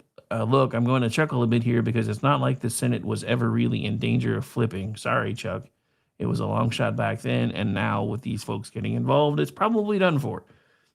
Unless a series of unforeseen disasters happen, we have independent candidates running in deep red states, and Democrats are not happy about it. I get it. We've had our fair share of third-party spoilers. The problem is that some of these candidates have a better shot at winning because the Democrat Party brand is garbage. This is from Politico. Following the 2024 momentum of Nebraska independent Dan Osborne, who is running again this year, liberal candidates in Montana, Idaho, and South Dakota are mounting Senate bids as independents, but they are quickly running into a problem. Unlike in Nebraska, local Democrats aren't interested in stepping aside. That puts both the Democratic Party and these independents in a bit of a bind, and could imperil their chances of breaking up GOP control of the Senate. Democrats running candidates in red states see no reason to endorse candidates who have not pledged to support them in Congress, even though the liberal-minded independents may have a stronger path to victory in red areas where the Democratic Party brand is now toxic. Montana is the most likely place where these tensions could boost the GOP. Former University of Montana President Seth Bodner launched his independent bid on Wednesday, the final day candidates could get on the ballot in the state. Ooh, that's sneaky. And you know he did that on purpose. That was the same day Senator Steve Daines, Republican Montana, announced his retirement in an explicit effort to keep Democrats from fielding a strong candidate of their own. But while Democrats privately aren't thrilled with their candidate options, in a state where they've had a long track record of success in spite of its right-wing and rightward national lean, the state Democratic Party immediately was quick to reaffirm its commitment to only backing party members. Full stop. The party has 4 candidates running in its June 2nd primary. In an interview, Bodner, whose campaign is being run by former staffer Senator John Tester, Democrat, Montana, stayed strictly on message and would not address a ticket-splitting scenario. We are launching, and I quote, "We are launching a campaign that's going to represent all Montanans," he said. "You know, we're working to build a coalition of independents, of Republicans, of Democrats, of Montanans who frankly are fed up with battling over red versus blue and the partisan name-calling and the insiders that are working to distract us and divide us." In South Dakota, same thing seems to be happening. Independent Brian Bangs and the state Democratic Party have been sparring. Bangs, who ran as a Democrat in 2022 but was an independent before and after that race, is blunt about the dangers of splitting votes. "The field needs to be cleared," he said, "and I recognize that. But Democrats have no plans to pave the way for him, even as Bangs raised more than 5 times his Democratic opponent. Holy crap. And more than any non-Republican candidate in the state in 16 years. "We have no interest in supporting an independent candidate," running South Dakota Democratic Party Vice Chair Jessica Mayers said in an interview. Wow. So that's kind of some wishful thinking, not addressing the elephant in the room about the indies being spoilers. You're on the ballot, guys. Naturally, you have to address it and make your case for why you should win. So that's a Democrat problem. But some could argue that this circus remains part of this party's ongoing drama of resisting change, or perhaps being incapable of doing so because their base is so extreme. Please see spittle flying James Carville for examples. Wow. Dun, dun, dun. So we've got indies fighting Democrats in other states. We've got the first socialist Islamic mayor in New York City. I didn't have any of this on my 2026 bingo card. Anybody else have any of this on your 2026 bingo card? All right. So Jake Tapper's back in the news. We should probably see why, just because it could be fun.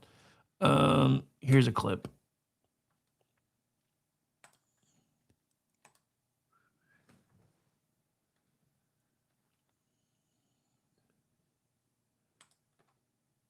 It's thick black smoke and oil raining from the sky.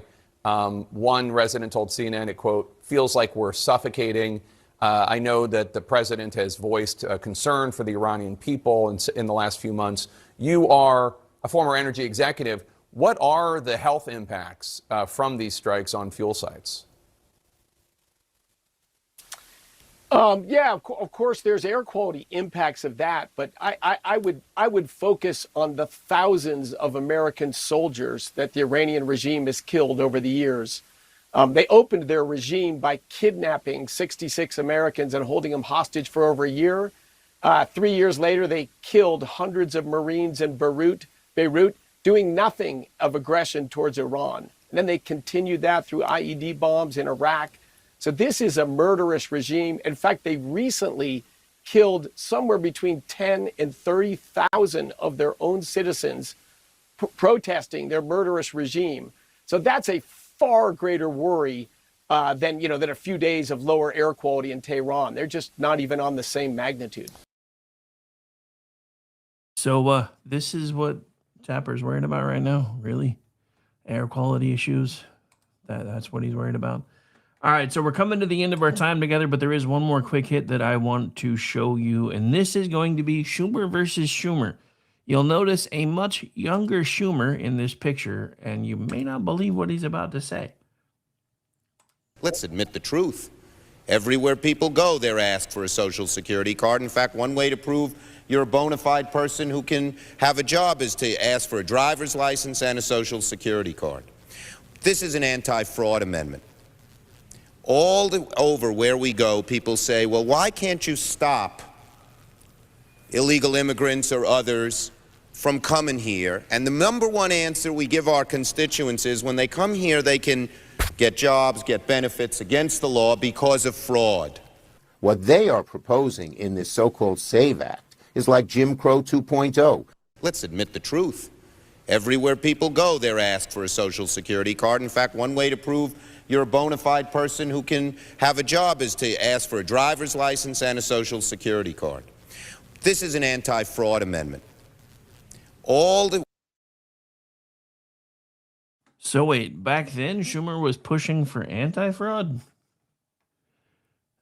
I mean, that's a hell of a flip-flop, isn't it? It's a hell of a flip-flop. But then again, the Democrats have never met a position they weren't willing to change their minds on repeatedly. Anyway. All right. So we got to talk about this real quick. This is from Kurt Schlichter. This is one of his editorial kind of opinion pieces over at Town Hall. So I'm just going to read a little bit of this on the way out the door. Why won't you MAGA people cooperate and freak out? Why won't you accept that America is not only being defeated by the Iranians, but that Tel Aviv is on fire, that our ships are sinking, that we're running out of bullets, and that everything is going to hell? I mean, sure, your lifetime of experience shows you that none of this is true, and you would be well aware that 7th century savages from the Middle East are utterly incapable of competing against American or Israeli technology, martial skills, and or firepower, exponentially less so when both of them are fully integrated, synchronized, and combined. But hey, you should still believe it anyway, because if you don't, you clearly want to die for Israel or something. And here's another one. You MAGA people also fail to understand that this campaign is a giant war crime, according to the same people who are also experts on COVID, tariffs, immigration law, and every other subject that happens to get raised on social media. I was just a Fortune 500 lawyer for 30 years, an Army colonel, and a graduate of the Army War College, but, I defer to the experience of at Turgid Marcel Libertarian 69 and his contention that you're not allowed to attack an enemy frigate on the high seas because of reasons, and shut up, you love Israel. And so, but this is the absurdity of where we are. And this was one of the biggest things, because remember, when this happened, they started trying to say, oh my God, our people just sunk an unarmed ship, and we did this, and the submarine didn't offer aid, and the submarine didn't do this, and it's a war crime. Okay, so I know in the final couple minutes I'm going to sound like a dick, but I want to remind you that the only reason international law exists because of us. The only reason there's such a thing as the Geneva Convention and all these other things is because of us. And the simple fact of the matter is the submarine did its job. How do you think the Sri Lankans knew to come try to save them? Duh. So, yeah, all right. So one more quick hit only because the title intrigues me. So let's see. This is from Ashley. Yeah, I'm not going to try to pronounce that last name. But apparently, eating dinner with your family is now considered bonkers. It's honestly amazing what some outlets will say just to get a headline. Secretary Kennedy recently gave a speech about families eating meals together and strengthening their communities. And the Daily Beast somehow turned that into RFK Jr. gives bonkers anti-demons health advice. What the hell? Which, wish I was kidding. Apparently, encouraging people to spend time with their families is now controversial. Secretary Kennedy's message about strength of community and the importance of sharing meals together should surprise absolutely no one. Like much of his and President Trump's platform, it's rooted in something seemingly fairly radical these days, something we used to call common sense. But much like my grandma used to say, common sense is a flower that doesn't grow in every garden, and also, unfortunately, it doesn't generate clicks like outrage does. So, of course, they had to find a way to spin it to get folks to read it. This is one of the most painful things about being in this industry right now is when you try to do down the middle as much as you can and you're not trying to foment outrage, almost nobody notices you because it's all about the rage clicks anymore. All right, that's going to do it for this particular episode. Ladies and gentlemen, I want to thank those of you who were hanging out with us today. Yes, even the trolls. There were a couple that I had to ban because you were being dicks, but thank you for helping raise my numbers. Anyway, we'll be back. I'll be back tonight for the Rick Robinson show. Sorry, no, that's this one. Sorry. Did I mention time change has messed me up? So anyway, tonight, 10 p.m. Eastern, the America Off the Rails show. And then we'll be headed over into SHR media territory with, as far as I know, the Edge of Liberty. And that'll be, I think there's actually a Spirited Books on before that as well. But some of my crew is afraid of YouTube, so you'll have to come find them on X if you want to go check that out. And if you don't like politics, that's actually probably a good show for you because they discuss books and have fun. So come back and check that one out tonight, 8:30 p.m. Eastern. And then, like I said, I will be live at 10 Eastern. Then we'll be heading over into SHR Media Territory at 11 Eastern. Tomorrow, plan on doing some writing. I'll be back for Men Explained Poorly tomorrow night, 10 p.m. Eastern. Then Saturday, usual full lineup. Feel free to check everything out at KLRMradio.com. We do have a lot of our archives and schedules there, so feel free to go check all that out. You can find me as well at RowdyRick73. I also contribute to Twitchy.com, MisfitsPolitics.com, LoftusParty.com, and I also produce the Loftus Party podcast, which drops on Tuesdays. We're going to get out of here, folks. Enjoy the rest of your day, and thank you to everyone who hung out with us today. Bye, everybody.